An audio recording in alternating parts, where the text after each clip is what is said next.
After tunnel excavation, in order to maintain the stability of the gallery, support structures will be built around the gallery to maintain sufficient strength of the tunnel and ensure traffic safety.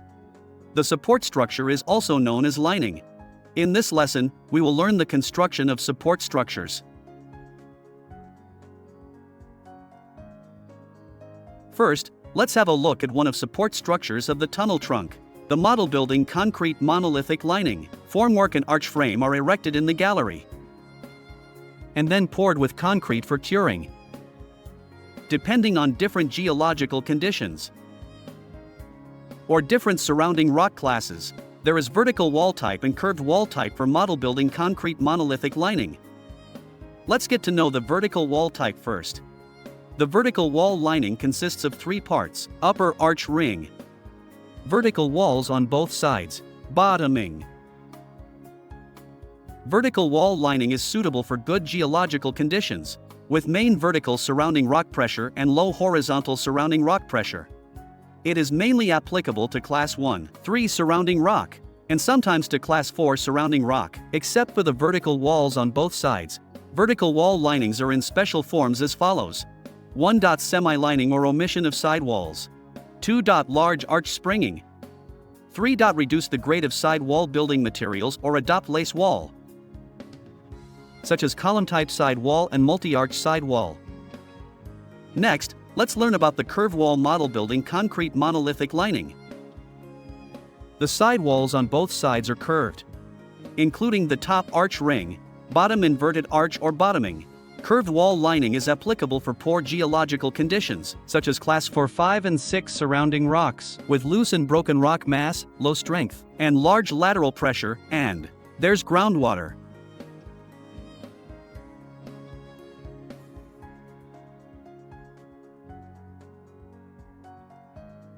Let's continue to learn about prefabricated lining in tunnel trunk support structures. The prefabricated lining is made of members prefabricated one by one in advance. After assembling, it can withstand the pressure of surrounding rock immediately. Members are assembled mechanically, so it saves a lot of labor and improves the working conditions in the tunnel. Mechanized construction can also speed up the work progress, shorten the construction period, and sometimes reduce the cost. However, the strength and durability of each prefabricated member shall meet the requirements. At the same time, due to the use of mechanized operation, the members should be of simple style and uniform dimensions. Waterproof facilities shall be provided, as connection ports are reserved on the members. In addition, there is another form of tunnel trunk support structure: shotcrete bolt support. Just as the name implies, it is composed of shotcrete layer and anchor bolts. The Portland cement used in the shotcrete layer shall not be less than grade 325. Pebbles or crushed stones must be hard and durable, with a particle size of no less than 15 millimeters. The sand shall also be pure and free from soil or other impurities. Since the tunnel support is expected to bear the pressure as soon as possible, stable accelerator is added to the concrete. Shotcrete layer can be made by three methods. First, dry shotcreting. The concrete mix and water are mixed at the nozzle and then sprayed onto the surrounding rock. In this way, it will produce a lot of dust, so protective measures shall be taken for construction workers. Second, wet shotcreting method. It is to add water to the concrete mix until it is moist but not sticky, and then it is mixed with water at the nozzle and sprayed onto the surrounding rock. Thirdly, dampened shotcreting method. The concrete mix is first mixed with water to form a concrete grout. It is then mixed with accelerator at the nozzle and sprayed onto the surrounding rock. If the shotcrete layer is too thin, it's not easy for construction. Well, it's a waste of material if it's too thick. Therefore, according to the surrounding rock classification, the thickness of shotcrete layer is generally 525 cm. However, the anchor bolt of shotcrete bolt support consists of anchor head, anchor rod body and fixed end. The anchor rod is fixed in the surrounding rock mechanically. That is, the anchor rod is embedded in the surrounding rock through the expansion of the anchor rod body or the anchor head at the end of the bolt. The anchor rod is embedded in the surrounding rock through the expansion of the anchor head. The anchor rod body or the bolt end is fixed in the surrounding rock by grouting. The anchor rod is hollow, through which grout is poured into the gap between the anchor rod body and the surrounding rock. The anchor rod can support and reinforce the surrounding rock. In the stratified rock mass, the anchor rod can connect the rock strata together and play the role of composite beam.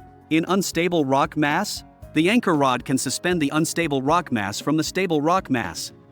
According to the different interactions between the anchor rod body and the surrounding rock, the anchor rods can be classified as follows: full-length bonded anchor rod, end-anchored anchor rod, friction anchor rod, and pre-stressed anchor rod or anchor cable. Finally, it is the composite lining is one of support structures of the tunnel trunk. Composite lining consists of inner and outer linings made successively. Sometimes, a waterproof layer may be made between the outer and inner linings for the purpose of waterproofing. Waterproof layer materials: polyethylene sheet and other waterproof rolls, or emulsified asphalt and other waterproof agents. Composite lining is most suitable for Class 2/6 surrounding rock, when the cover thickness above the vault is less than the tunnel diameter, when there is obvious eccentrical load on the tunnel, when the tunnel is in an uncemented sandy gravel stratum without self-stabilizing ability, or in strata with high expansibility and heavy water burst, or in severely frozen areas. It shall be treated with caution and reinforcement measures shall be taken correspondingly when necessary. In composite lining, outer lining, also known as primary support, it is attached to the surrounding rock closely and can adjust to the deformation of the surrounding rock, and it can also inhibit the deformation of surrounding rock to reduce cracks. It can absorb the deformation pressure, stabilize the tunnel wall, and form a support system together with the surrounding rock. The design of the outer lining shall be as the main bearing structure. Inner lining, also known as secondary lining, it bears the pressure generated by the residual deformation of surrounding rock together with the surrounding rock, and the pressure caused by the deterioration of external conditions, as an emergency support for the entire structure. Therefore, the outer lining shall be designed as an emergency support in case of surrounding rock of Class 3 and below, and as the bearing, surrounding rock in the later stage, structure, in case of surrounding rock of Class 4 and above. It shall meet the structural requirements. The tunnel trunk is the main part of the whole tunnel.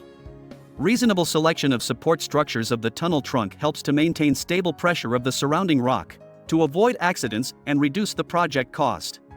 Therefore, it is very important to select support structures for tunnel trunk properly. In our future work, we should select support structures for the specific project.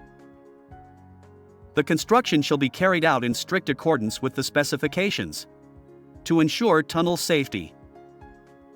Questions: whether there is only one support structure for the full-length tunnel trunk? Why?